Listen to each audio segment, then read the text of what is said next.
The interesting thing about the new biology is that how we perceive the world is actually controlling our genetics and our behavior and our life experiences. And then, as you mentioned, if you change how you perceive the world, then you immediately change the quality of the life that you have. Now, the problem is most people have great wishes and desires of things that they want and then struggle through life trying to get there, health or happiness or whatever it is. And they work and they work and they're struggling and they can't seem to get there. And then they feel like they're victims. And once they own victim, they give up. Victim means I'm powerless. And the moment I own victim, I'm going to have to look for somebody else to help me when we ourselves are creating this. Now, in the power of 8, the question is this: how can other people influence you if I'm in the middle and there's all the 7 other people around me? How can they influence me? Well, that all of a sudden changes and says, how our thoughts, remember our consciousness is creating this, and I say, well, our thoughts are going to influence this person in the middle of the group. I say, how can that happen? And then the first thing that's really important is he said, well, my thoughts are in my head. I go, yes, I put wires on your head. It's called electroencephalograph. I read your brain activity and go, yeah, that's what's going on inside my head. And I go, there's a new technology called magnetoencephalograph, not electroencephalograph. And I say, it reads your brain activity. And I go, yeah, just like EEG. But the probe for reading magnetoencephalograph does not touch the individual's head.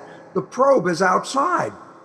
You have to stop right there. And the most important fact that just happened is I'm reading your brain activity, your consciousness from out here. How can that be? And the answer is because your consciousness is not contained inside your skull. Your consciousness is being broadcast out to the field. So everybody is like a tuning fork, broadcasting a vibrational frequency. Now, if I have 8 tuning forks all thinking different thoughts, then I have 8 different vibrational frequencies flying around. But if I can say, let's focus on one thought, and then all of the people in the community, in that group, their tuning forks are now tuned to the same thought. There's power. An individual thought got little power. But if you group of people together, the more you put together that share the same thought, the more that collective power shapes the world at this point.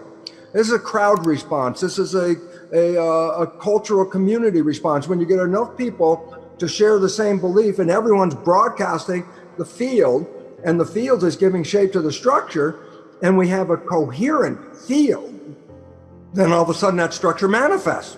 So you want war or peace? I say, well, I want peace. And I say, well, go out in the street and say you want peace, because all the other tuning forks around you are probably looking for the war in some sense of the propaganda.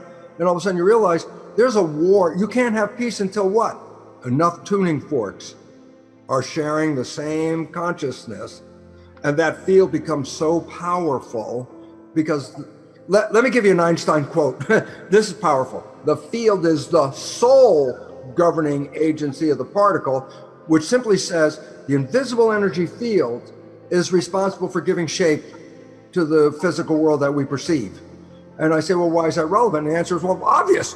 Change the field, you change the particle. The field, you don't change the particles directly, you change the field, the particles accommodate that. So it says change your thinking. So when a spontaneous remission of a cancer is, it was a consciousness that created the cancer, and it was a change in consciousness that brought about the healing. And I go, well, that sounds like magic. And I go, no, that's called quantum physics. Quantum physics is the field shaping the matter. And if we use the principles, then the world changes, because we stop buying into buy the pill, buy the technology. You're the one that's creating this. Why should I be a victim? I'm not a victim. We've been programmed to be victims.